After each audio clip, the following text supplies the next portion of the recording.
dia, meu amado, bem-vindo de volta à nossa escola bíblica. Nós estamos estudando o livro de Sofonias e já estamos partindo para o final do livro. Então, pegue a sua Bíblia, pegue o seu caderno de estudos, ore ao Senhor, pede a Ele discernimento, entendimento, conhecimento, sabedoria. Pede a Ele proteção, para que nós possamos desvendar os seus mistérios. Muito bem, então nós já vimos as partes iniciais. Agora, nós estamos já sabendo do plano do Senhor, ou seja, o dia de Yahvé vai acontecer. O que nós vamos fazer? O que é esperado do povo? Quais são as reações que se exigem? O que você vai fazer quando nós terminarmos esta série de vídeos, quando nós discutirmos e estudarmos o livro de Sofonias, que explica como será o dia do julgamento do Senhor? Como nós vamos agir? Nós sabemos que o juízo é severo, nós sabemos que haverá destruição, nós sabemos que toda a criação vai ser desfeita. Mas Deus diz o seguinte: haverá um remanescente? Sim. Que remanescente será esse? Quais são aqueles que restarão, que sobrarão? Portanto, olha, o juízo existe, a justiça vai ser feita, mas haverá misericórdia, haverá esperança. Então, a reação de quem está ouvindo isso deve ser rápida, deve ser imediata. Não podemos perder tempo, meu querido. Não é possível perder tempo. Por quê? Porque o juízo de Deus está chegando. Porque o julgamento está para vir. Porque todos estaremos diante do trono de Deus. E aí, quem se salvará?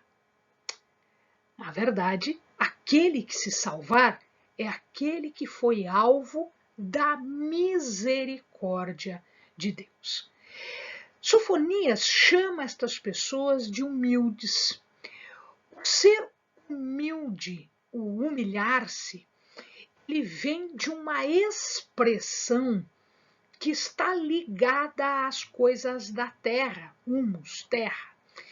O humilde é aquele que se verga ao sabor do vento, como os vegetais fazem quando o vento sopra.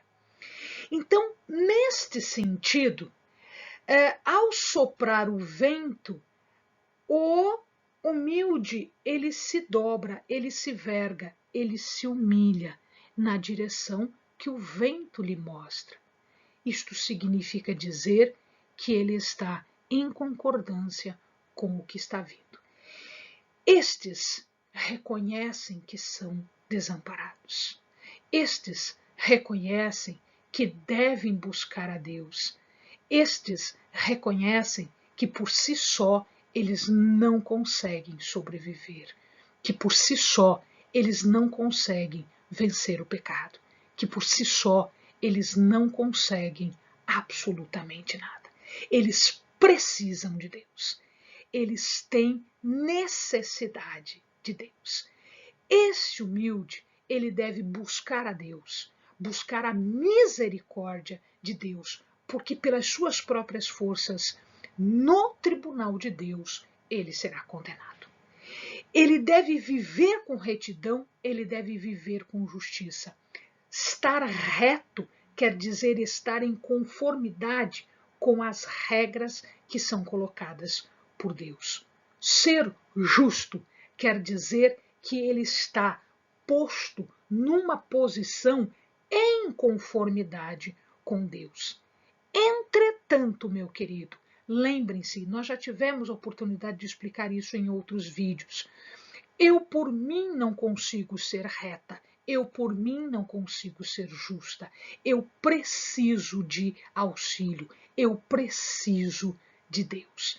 Eu preciso, nas condições atuais, nessa nova dispensação, nesta nova aliança da graça, eu preciso de Jesus.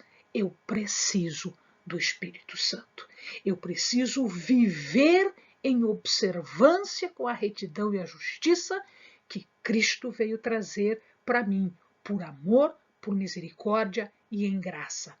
Eu preciso viver em obediência a estes mandamentos e a tudo que me foi explicado, me foi dito, que me foi apresentado pela palavra de Deus, pela mensagem de Deus, pela mensagem de Cristo, por aquilo que nós temos tido em graça, em amor e em consideração a nossa vida. Então, estes serão poupados. Estes serão os remanescentes do dia de Yahvé. O grande dia do Senhor está perto. Ouvi, diz a palavra de Deus. Amargo será o clamor do dia do Senhor. Aquele dia é um dia de indignação. Indignação de quem? Deus está se indignando em relação ao pecado. Ele está reagindo com o estado de pecado. É um dia de angústia para nós, dia de alvoroço e desolação, dia de trevas e escuridão, dia de nuvens, densas trevas. Nem a sua prata, nem o seu ouro os poderá livrar, como nós tínhamos visto no vídeo anterior. Antes que venha, olha aqui, existe uma salvação. O profeta está trazendo para nós uma alternativa, uma saída. Antes que venha, buscai ao Senhor. Vós, os mansos da terra, os humildes, que cumpris o seu juízo. Buscai a justiça, buscai a mansidão. Porventura, isso não está certo, porventura sereis escondidos no dia da ira do Senhor. Isto é o que se espera. Estes serão os remanescentes. Estes os que sobrarão. Quem vai ser punido? E agora a palavra de Deus, trazida pelo livro de Sofonias, nas profecias de Sofonias, começa a discutir sobre cada um dos que sofrerão o juízo de Deus. Primeiro, os filisteus. Nós já falamos dos filisteus num vídeo anterior. As principais cidades vão ser advertidas. Quais são essas cidades? A gente repete para você. Asdod, Asquelon, Ecrom, Gat e Gaza. Se bem que Gat já está quase que desaparecida. Então, ficaria Asdod, Asquelon, Ecrom e Gaza. Elas vão estar na mira da destruição iminente, ou seja, elas serão destruídas. Então, todo este povo que foi contrário ao povo de Deus. Diz a palavra que elas serão desamparadas. Não vai haver apoio para elas. Elas serão despovoadas. O povo morrerá. Elas serão desarraigadas. Desarraigadas quer dizer arrancar pela raiz, ou seja, não vai sobrar raiz. Ao meio-dia. E aqui a gente tem aí uma dúvida. Esse meio-dia quer dizer o quê? Quer dizer que vai ser sob o calor do dia? Quer dizer na hora mais quente do dia, no meio-dia? Ou ao meio-dia, que diz respeito à força do sol, portanto vai ser uma força de ataque. A gente não sabe, né? Porque isso ainda vai acontecer, então a gente não sabe. Então ao meio-dia. Mas a palavra de Deus diz, apesar disso tudo, eu vou deixar. Vai sobrar. Alguns poucos vão sobrar. Vai haver remanescentes. Então não será absolutamente destruído. Uns poucos vão sobrar. Moab e Amon também vão sofrer isso. Lembram? Aqui nós temos a região de Sodoma e Gomorra. Gomorra e Sodoma. Então elas ficavam nessa região aqui. E elas foram destruídas por conta do seu pecado. Quem morava ali Ló morava ali. E aí o que acontece? Com medo de desaparecer, as filhas acabaram tendo filhos do seu pai, de Ló. Então, Moabe e Ben-Ami, que deram origem aos Moabitas e aos Amonitas. E eles dizem o seguinte: Moabitas aqui embaixo, bem aqui, e os Amonitas um pouquinho mais acima, né? Então, os dois lado a lado, né? O povo de Deus deste lado aqui do rio Jordão e os Amonitas e os Moabitas deste lado de cá.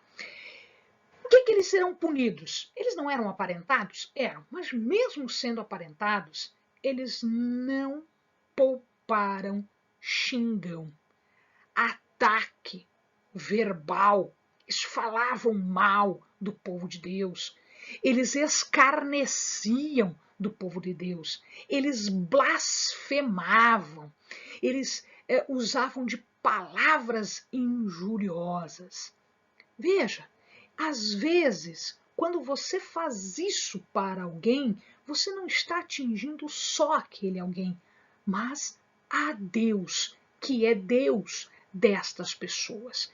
Então, Deus também acabava sendo atingido quando estavam agindo contra o seu povo. Eles vão ser punidos, diz a palavra de Deus, como Sodoma e Gomorra. Por que como Sodoma e Gomorra? Não entendo. Por causa da origem deles. Ló morava ali. E, portanto, os descendentes de Ló é que resultaram nos Moabitas e nos Amonitas. Então, Deus fez uma ligação histórica aqui com eles. E eles vão ser punidos como? Urtiga, espinheiro. Gente, onde tem urtiga, onde tem espinheiro, não tem plantação, não tem alimento, não tem nada. É deserto, é nada, é resto. Tá? Com poços de sal. Queridos, não se produz nada com sal. Quando você quer deixar um lugar improdutivo, você joga sal em cima. Aliás, essa era uma das punições. Antigamente existia uma punição que era exatamente isso: salgar o lugar, né, exatamente para que nada tivesse produção ali. Então eles seriam punidos assim, né? Assolação perpétua.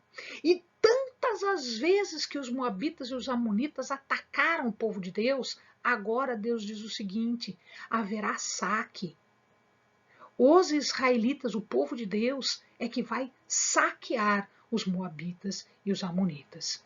Mas a ação de Deus não é só contra o povo, é também contra os seus deuses.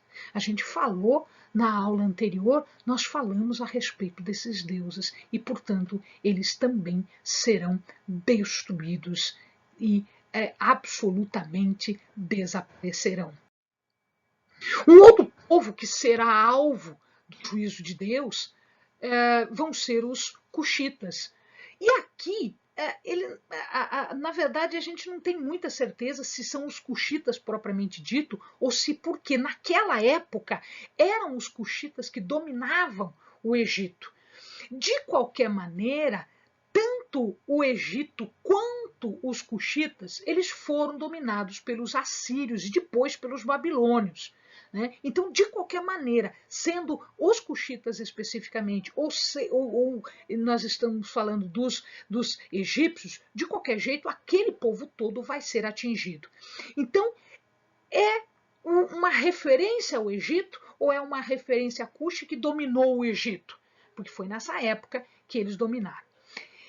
Diz a palavra de Deus aqui que eles vão ser atingidos pela própria espada de Deus, ou seja, Deus mesmo vai se levantar e vai tirar a espada, vai desembainhar a espada e vai destruir.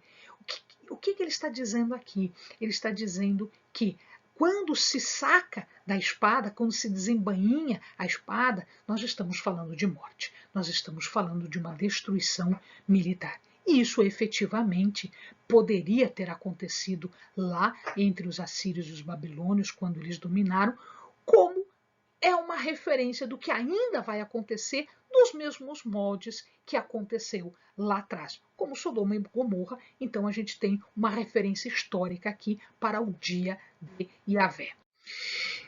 A Síria também vai ser destruída? Vai. Nós já falamos para os amados que a Síria começa aqui nessa região de Assur, né? A Síria começa a se desenvolver aqui, ela toma toda essa região aqui, essa região aqui é a Mesopotâmia, e depois ela vem crescendo para cá, foi tomar o reino de Israel, que era o reino do norte, ela passa por Judá, ela não atinge Judá, apesar de que ela tenta, o Judá resiste um tempo, e depois ela domina toda esta parte aqui, ó, do Egito, inclusive Cuxi, lá embaixo. Então ela vai toda essa parte aqui. Só que ela não resiste por muito tempo. A capital aqui é Nínive, então Nínive está colocada aqui em cima. E Nínive vai ser destruída em 612 antes de Cristo pelos babilônios. Então o que acontece é que ela, que era um grande império, a Síria, que era um grande império, também seria atingida por Deus. Deus também chegaria até a Síria, chegaria até Nínive, fazendo destruição e assolando todo o local. Tanto é que nada restou disso. Os babilônios tomaram tudo, destruíram tudo. Né? O pecado da Síria, qual era? O mesmo pecado. A arrogância, orgulho. O amado está lembrado de que existiu um profeta que foi mandado para lá, para Nínive, para falar acerca deste voltar-se para Deus, desse arrepender-se do seu pecado. Na época aconteceu isso, então Jonas conseguiu que isso acontecesse. Entretanto, a Síria, uma vez restaurada deste jeito, deu ouvidos ao que Deus falava, foi restaurada e ela foi utilizada para dominar Israel. Ela foi um instrumento, ela foi um vaso da ira de Deus sobre Israel e foi destruída. Israel foi destruído. Entretanto, ela achou que não era por conta de poder nenhum, a não ser o seu próprio poder, o poder do seu braço. Então ela tinha arrogância, ela tinha orgulho, ela se achava autossuficiente, que não tinha que dar explicações e agradecer a ninguém pelo que tinha conquistado. E de fato não foi isso. Ela foi usada por Deus para dar uma lição a Israel. Entretanto, ela foi além do que ela tinha que fazer e ela acabou indo mais do que devia fazer, ela fez mais do que devia fazer e acabou, então, agora sendo alvo desta profecia de destruição, que efetivamente aconteceu nas mãos de Babilônia, mas aqui nós estamos falando de todo um povo que futuramente vai sofrer a mesma coisa, uma destruição igual à que a Síria que foi destruída, uma destruição igual à que Nínive sofreu. Então aqui nós temos os principais juízos. Deus está começando a fazer o seu julgamento e a trazer condenação sobre o povo. Amém, amados? Bons estudos.